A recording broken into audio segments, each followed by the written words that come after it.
नमस्कार दोस्तों। चाइना का नया प्लान सामने आया और प्लान ये है कि भारत को बर्बाद करना है। और इसके पीछे कई चीजें हैं जो चाइना ने डिक्लेयर करी हैं। पहली बात यह है कि यहाँ पर जो भी मार्केट है, आपको मालूम है कि मार्केट में सामान नहीं बिक रहा। तो चाइना ने अपनी कंपनीज को बोल दिया, आप अपने प्राइसेस को ऑलरेडी जो कम थे उसमें 15% की आप गिरावट कर दो।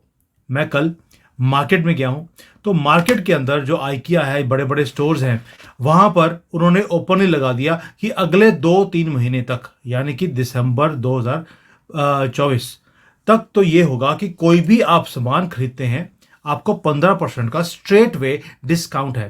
प्राइसेस ऑलरेडी 30-40% नीचे आ गई थी, अब इन्होंने और प्राइसेस को नीचे गिर दिया। अब गिरवाने के बाद क्या हो रहा है, अभी यहाँ पर कैंटन लगी हुई है, जो एग्जीबिशन है उसके अंदर भी जितनी भी चाइनीज कंपनीज हैं वो वहां पे उन्होंने प्राइसेस लगाई हुई हैं अपनी, कि हमारी ओरिजिनल प्राइस ये थी, इसमें हम आपको, अगर आप आज ही ऑर्डर को बुक करते हैं तो 20% का डिस्काउंट और है। ये क्यों किया जा रहा है? सिर्फ इसलिए कि जब यहां पर माल सस्ता होगा तो जो ट्रेडर होता है, ट्रेडर चाइना में आ रहा है और यहां पर आने के बाद वो अपने ऑर्डर्स को बुक कर रहा है और भारत में सामान नहीं बन रहा, ना ही वो अमेरिका में बन रहा है, ना कहीं और बन रहा है। चाइना ने दबादब अपना माल बनाकर दुनिया में बेचना शुरू कर दिया डिस्काउंट के चक्कर में। अभी अगर आप नंबर्स देखेंगे तो चाइना का जो प्रोडक्टिविटी का जो नंबर्स हैं वो इंक्रीज होने शुरू हो गए हैं पिछले 2 महीने में। जो बिल्कुल ही नीचे थे अब ऊपर उठने शुरू हो गए। यानी कि चाइना ने एक मूव कर दिया कि जितनी भी इन्वेंट्री फैक्ट्रियों में पड़ी है, इसे जो अनसोल्ड है, इसे आप फेंकिए मार्केट में, जो रेट पे आपको पैसा मिलता है आप ले लीजिए। ट्रंप आने वाला है। ट्रंप के आने से पहले पहले ये अपनी इकोनॉमी को थोड़ा सा बचाना चाहते हैं। इसके लिए पूरे दुनिया में वाट लगानी पड़े, इनको फर्क नहीं पड़ता। अगर कुछ बिलियन डॉलर्स का नुकसान कर कर आप अपनी कंट्री को बचा लेते हैं, उसी चक्कर के ऊपर चाइना चल रहा है।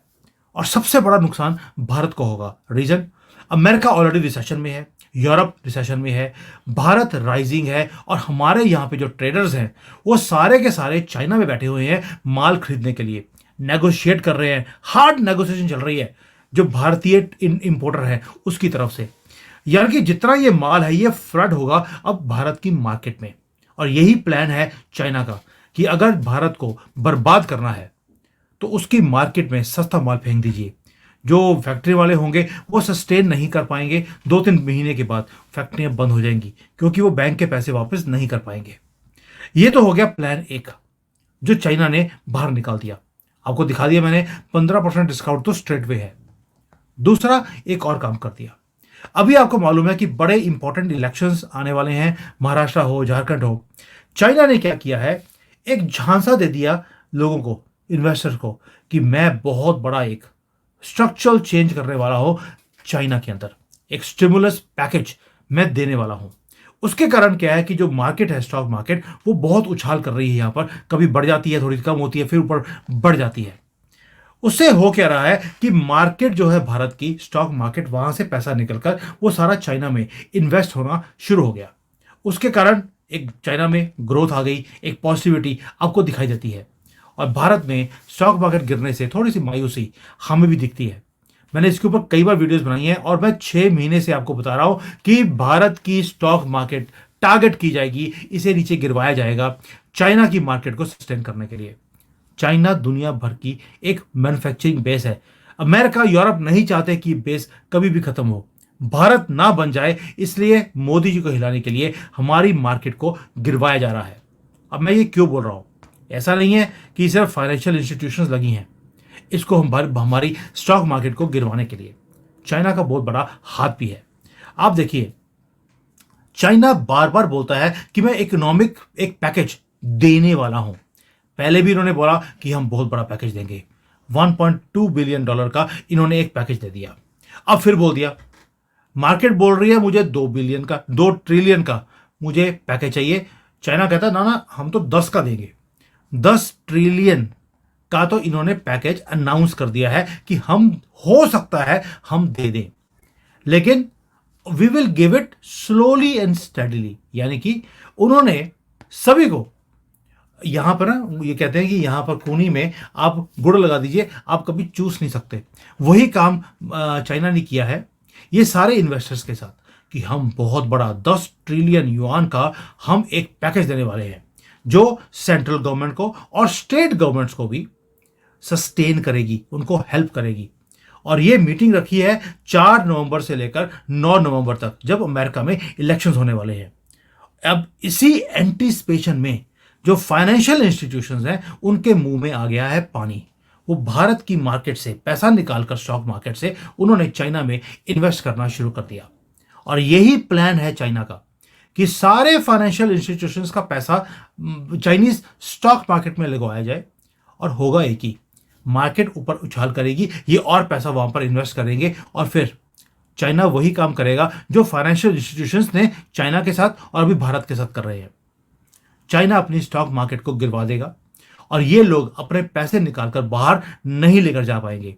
यानी कि कई लोग हैं वो बोलते हैं कि भाई शॉर्ट टर्म में हमारी स्टॉक मार्केट में नुकसान है लेकिन लॉन्ग टर्म में फायदा होगा। मैं मानता हूं लॉन्ग टर्म में फायदा होगा, लेकिन फाइनेंशियल इंस्टीट्यूशंस के कारण नहीं होगा। ये होगा तो हमारा जो रिटेल इन्वेस्टर है उसके कारण होगा। शॉर्ट टर्म में लॉस है, लॉन्ग टर्म में फायदा है, लेकिन हम ही नुकसान भी हम ही करेंगे, फायदा भी हम ही उठाएंगे स्टॉक मार्केट का, फाइनेंशियल इंस्टीट्यूशंस नहीं लगा पाएंगी। दोस्तों आप सोचकर देखिए, जो स्टेट ओन्ड कंपनीज हैं चाइना की, ये जैसे स्टेट ओन्ड की कंस्ट्रक्शन की, इंजीनियरिंग की कंपनीज होती हैं, सीमेंट मेकर्स हैं, इनके भट्टे बैठे हुए थे, मैं कि तोते उड़े हुए थे इनके। और आज की डेट में ये हाल है, ये सारे के सारे इनके स्टॉक्स बढ़ने शुरू हो गए। जो बैंकरप्ट कंपनी थी वांखा यहां पर, उसके शेयर्स 50% राइज कर गए हैं एक महीने में।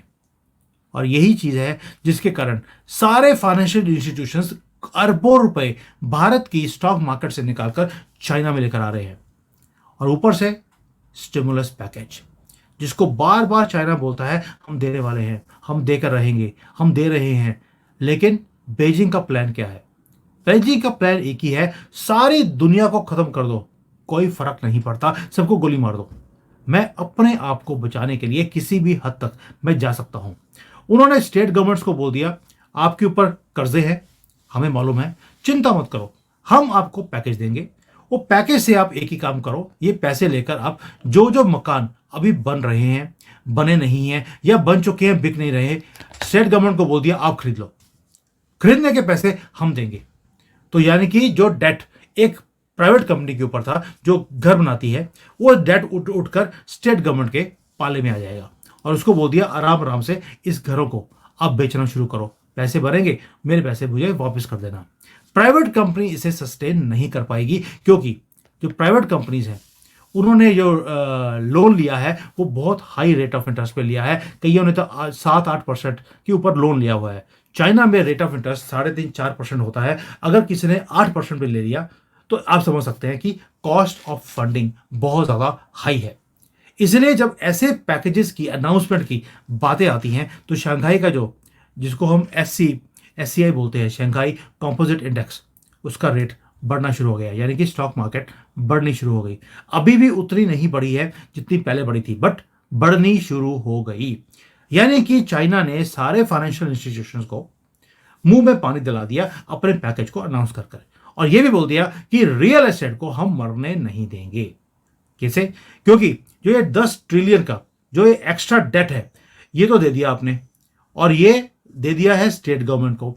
वहां पर मॉनिटरिंग सेंट्रल गवर्नमेंट की होगी कि एक एक पैसा कहां पे खर्चा किया जा रहा है, और इससे पूरी इकोनॉमी को रिवाइव करने का एक प्रोग्राम बना दिया। सेकेंडली, इससे जो इंटरनल कंजम्पशन है वो भी बढ़नी शुरू हो जाएगी, जो आज की डेट में बहुत ही ज्यादा कम है चाइना के अंदर। यानी कि पूरा एक ऐसा प्लान है जिससे कुछ भी हो जाए भारत की मार्केट राइज ना कर पाए। और राहुल गांधी को इससे ज्यादा म्यूजिकल चीज कोई और सुनाई नहीं दे सकती कि चाइना दोबारा से उसकी सपोर्ट में खड़ा हो गया, ताकि जो महाराष्ट्र है वो राहुल गांधी के पाले में आना चाहिए। क्योंकि जब महाराष्ट्र इनके हाथ में आता है, इनका ATM चालू हो जाता है, और जब इनका ATM चालू होता है तो चाइना हमेशा ही हमारे ऊपर कोई ना कोई गंदी हरकत करता ही है। आप देखिए, जब 2020 में उन्होंने गलवान किया, उसके बाद वो इवन लद्दाख के अंदर आ गए, तब कांग्रेस की सिचुएशन थोड़ी सी स्ट्रांग थी। जब जब भारत की सिचुएशन पॉलिटिकली या इकोनॉमिकली वीक होती है, चाइना हमारे कंट्री में घुस जाता है या कोई और वो चीज़ करनी शुरू कर देता है। और यही प्लान उन्होंने महाराष्ट्र और झारखंड के लिए भी कर दिया। अब आपसे तो एक अपील है, आपने जो ये जय श्री राम का नारा मेरे साथ लगाना शुरू किया था, इसे बंद मत करना, क्योंकि जब से आपने ये किया है, ये सारे दुश्मन एक एक करके इंडिया पड़ते जा रहे हैं। और चाइना चाइना सोचता है कि भाई वो ऐसे दूरत वाले काम कर कर भारत की मार्केट को गिरवा देगा। मैं आपको गारंटी दे सकता हूं, जो ये स्टिमुलस मनी है, इससे थोड़ा सा फर्क पड़ेगा, लेकिन जो लोगों का कॉन्फिडेंस है वो अभी भी बढ़ा नहीं है चाइना के अंदर। उन्हें लगता है कि ये तो आपने एक जेब से लोन निकालकर दूसरी जेब में डाल दिया, यानी कि प्राइवेट प्लेयर का जो जो लोन है उसे उठाकर आपने अपनी जेब में डाल दिया, फर्क क्या पड़ा। ये लोगों का मानना है, लेकिन मैं फाइनेंस को समझता हूं, इकोनॉमिक्स को मैं समझता हूं, तो मुझे मालूम है कि इससे जो आपने अपनी डेथ है, जो 5 साल के बाद होनी थी या 1 साल के बाद होनी थी, आपने उसे 5 साल के बाद डिले कर दिया और कुछ भी नहीं है। अब 5 साल के बाद देखी जाएगी क्या होगा। यानी कि ये एक मूव जो है चाइना की, उसने stock market, internal consumption, real estate जो डूब रहा था उसे बचाने का काम, प्लस जो डिमांड है पूरे दुनिया में अपने प्रोडक्ट्स को बेचने की, उसको भी इंक्रीज कर दिया। यानी कि चाइना ने न्यू डिमांड अभी उसको प्रमोट करना शुरू कर दिया है। इसके लिए बेशक उसे अपनी जेब से 10% का या 15% का, ये जो दिखाया आपको मैंने, आप देखिए 15% का स्टिमुलस पैकेज दे दिया है कि कंज्यूमर को, अगर आप एसी खरीदते हैं, कोई फर्नीचर खरीद रहे हैं, मकान खरीद रहे हैं, कुछ भी खरीद रहे हैं, आपको 15% का डिस्काउंट है। आप जाइए मार्केट से सामान लीजिए, गवर्नमेंट आपको 15% डिस्काउंट देती है। दुकानदार को कोई नुकसान नहीं है, government will pay for it. यानी कि ये ऐसा काम है जिससे चाइना सोचता है अपने आप को बाहर निकाल लेगा। जो लोकल गवर्नमेंट्स है, लोकल गवर्नमेंट्स को लगता है कि भाई ये जो सारे अनफिनिश्ड प्रोजेक्ट्स हैं, इसको मैं लूंगा, आगे बेचना शुरू करूंगा, मेरे पास तो बल्ले बल्ले हो जाएगी। लेकिन मैटर वो है कि क्या डिमांड आएगी। दोस्तों 5 बिलियन स्क्वायर मीटर्स की इन्वेंट्री पड़ी है पेंडिंग, जो बिकने के लिए तैयार है, कोई खरीदने के लिए आदमी ही नहीं है। 5 billion square meters, it is a huge humongous numbers. अगर मैं इसको लोगों कि 100 स्क्वायर मीटर का एक घर होता है, तो ऑलमोस्ट 50 लाख घर तो पेंडिंग पड़े हैं बिकने के लिए पूरे कंट्री के अंदर, जो बिक ही नहीं रहे। तो जब इतना बड़ी इन्वेंट्री होगी, इसको खरीदने के लिए सामने आएगा कौन। यानी कि चाइना अपनी तरफ से जो भी हथकंडे अपना सकता था उसने अपना दिया। अपना जो रेपो रेट है, यानी कि जो इंटरेस्ट रेट होता है, उसे कम कर दिया। ट्रिलियंस ऑफ डॉलर्स मार्केट में उन्होंने फेंक दिए। उसके बाद जाकर अपनी कंट्री को बचाने की मुहिम में शुरू हुए हैं। अब भारत को क्या करना चाहिए। पहली बात यह, अगर आप इन्वेस्टर हैं स्टॉक मार्केट में, स्टे इन्वेस्टेड, अच्छे स्टॉक्स को खरीदिए। जो छोटे मोटे स्टॉक्स खरीदे हैं उसमें से बाहर निकलिए, प्रॉफिट कमाइए और बाहर निकल जाइए। चाइना की जो इकोनॉमी है वो अभी वीक है, मॉनेटरी पॉलिसीज सामने आ रही हैं। मुझे अभी भी लगता है ये सिर्फ एक धांधली है, जो चाइना बड़ा माहिर है इन चीज़ों को करने के लिए। लेकिन क्या इसका बेनिफिट मिलेगा शॉर्ट टर्म में? यस, लॉन्ग टर्म में नहीं। उसका रीजन क्यों बोल रहा हूं, 5200 कंपनियां हैं जो लिस्टेड कंपनीज हैं चाइना में। उनका जो नेट प्रॉफिट है इस साल 7% कम है, यानी कि पिछले साल में ऑलरेडी 0 प्रॉफिट था, इस बार -7 पे है। ये हालत है इनके स्टॉक्स की, और उसमें फाइनेंशियल इंस्टीट्यूशंस मौके पे फायदा उठाने की कोशिश कर रहे हैं। अब आप सोच के देखिए, 5 नवंबर को यूएस प्रेसिडेंट इलेक्शंस का आउटकम आए कि डोनाल्ड ट्रंप जीत गए, तब क्या होगा? तब ये होगा क्योंकि उन्होंने प्रॉमिस किया है कि जैसे ही मैं प्रेसिडेंट बनूंगा, मैं चाइनीज इंपोर्ट्स के ऊपर 60% टैक्स लगाने वाला हूं। और जैसे ही ये टैक्स लगेगा, चाइना गया टेंडर फिश। वो क्यों? लास्ट टाइम जब ट्रंप प्रेसिडेंट थे, उन्होंने 25% का टैक्स लगाया था और चाइना कदमों में आ गया था अमेरिका के। इस बार उन्होंने बोल दिया है 60% टैक्स वो लगाने वाले हैं, और जो इलेक्ट्रिक व्हीकल्स हैं उसके ऊपर तो वो 100 या 200% टैक्स की बात बोलते हैं। और ये स्पेकुलेशन है बीजिंग के अंदर कि अगर ये चीज हो गई तो हम जितना मर्जी पैकेज दे दें, अपनी कंट्री को नहीं बचा सकते। और बीजिंग पूरा लगा हुआ है कमला हैरिस को जितवाने के लिए। उसके लिए भी पैसा फेंका जा रहा है कि हमारी कमला हैरिस आ जाए। जैसे पप्पू इनको बड़ा अच्छा लगता था भारत में, वैसे ही कमला हैरिस भी अच्छी लगती है अमेरिका में, और उसे जितवाने के लिए ये पैसा फेंक रहे हैं। जो यहाँ पे फाइनेंस मिनिस्टर है, उन्होंने बोल दिया पैसों की कमी नहीं है, हमें अपनी कंट्री को बचाना आता है। अगर सिर्फ बोलने से कंट्रियां बचती होती तो पाकिस्तान अभी तक कब का बच गया होता। लेकिन शायद पाकिस्तान के साथ उठने बैठने वालों लोगों का दिमाग भी उनके जैसा मोटा ही हो जाता है या खोता हो जाता है। ये तो अमेरिका को पता होगा, चाइना को पता होगा या पाकिस्तान को पता होगा। हमारा ना तो इन कॉकरोचों से कोई लेना देना है, ना ही इन गधों से है। लेकिन मैटर एक ही है कि चाइना का जो प्लान है कि सबसे ज्यादा अगर हिट करना है किसी को, वो भारत की मार्केट को है। उसके लिए ये सस्ता माल बेच भी रहे हैं, हमारे ट्रेडर्स को दिखा रहे हैं, झांसा दे रहे हैं, कुछ भी कीजिए, चाइना का माल ले लीजिए। और साथ में हमारी जो स्टॉक मार्केट है, इसे गिरवाने का पूरा प्लान बनाया हुआ है ताकि हमारी मार्केट अगले 1 या 2 साल तक उठ ही नहीं सके। बट वो कहते हैं कि जिसका भगवान रखवाला, उसका कोई बिगाड़ नहीं सकता। अगर ट्रंप जीत गया तो चाइना की जितनी ये हैंकड़ी है, ये ओवरनाइट 5 तारीख को ही निकलने वाली है। और 6 तारीख इसके ऊपर डिटेल में वीडियो मैं दोबारा बनाऊंगा। Thank you. जय हिंद एंड वंदे मातरम।